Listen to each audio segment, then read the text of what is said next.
Gotta remember there's a difference between what a word actually means and what a society or culture associated with, right? It is important to remember that we have the power to control the narrative. You see what I did there? We have the power to control the narrative, right? It doesn't have to mean anything we don't say it means. We decide that, right? We don't have to be told what it means or accept what somebody else says it means. Yeah. Word, sound, power, we can define that, right? And that is what we have to do. You know, but even in European culture, we have to understand as well that black has not always been a negative. You know, it symbolized and still symbolizes strength, power, elegance, mystery, sophistication, all of these things in European culture. Yeah. Right? That's a given. So again, attaching it to a negative is a biased way of looking at it, because it's not all that, even in this culture, in this language. Even given that video we just looked at, right?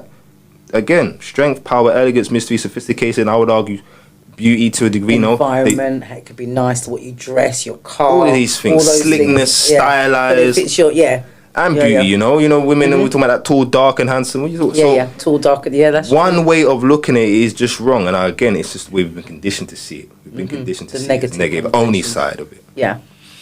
In Hindu culture, Krishna means black. Perfect black. Perfect black. Right? Perfect. And it did in Chem as well. I can't remember who, but I'll get there.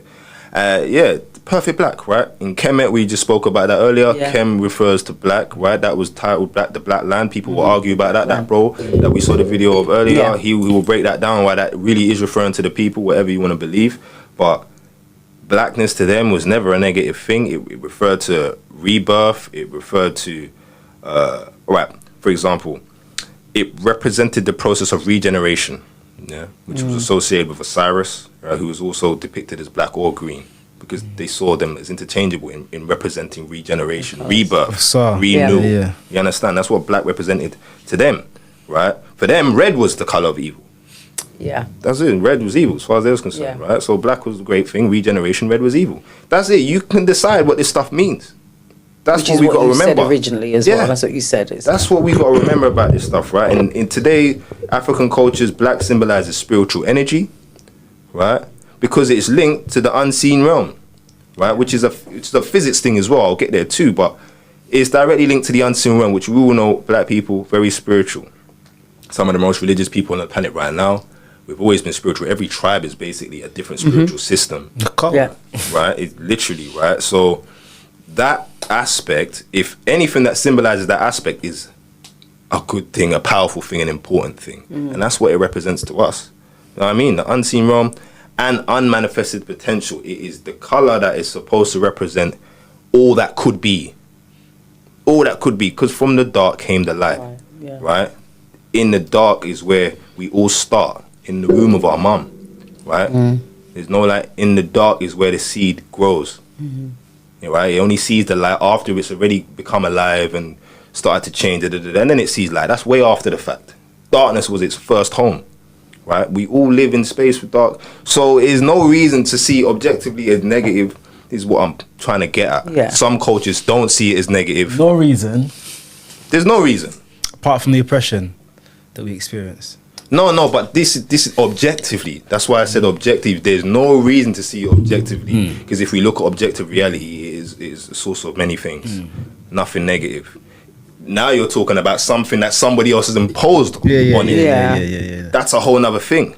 Not on the colour, but if we're going to say people, then there is a reason to want to self-identify in a specific way against your oppressor. Yeah, that's why I think it was important in the last section to mention that there are bits in modern culture where black became common usage for us as opposition to what is white. I'm with you. I agree with that. But the point I'm trying to make now is on the foundation of objective reality. It's what we say it is. Because objectively there's nothing negative there. Power is the value we place in it. Exactly.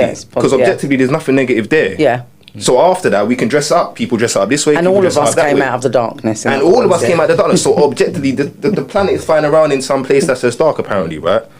Objectively, we can't complain or say anything bad about it. So anything after that is what we have decided for many different reasons. Some cultures, I'm pointing out positives, but there are cultures that say negatives too. But I get that just makes the point. People are just making it up as they go along for whatever reason, whatever experience. right or wrong. Just make it up, and that's what we have the power to do. So we have no objective right to say it is this or it is that. It is what we say it is, right?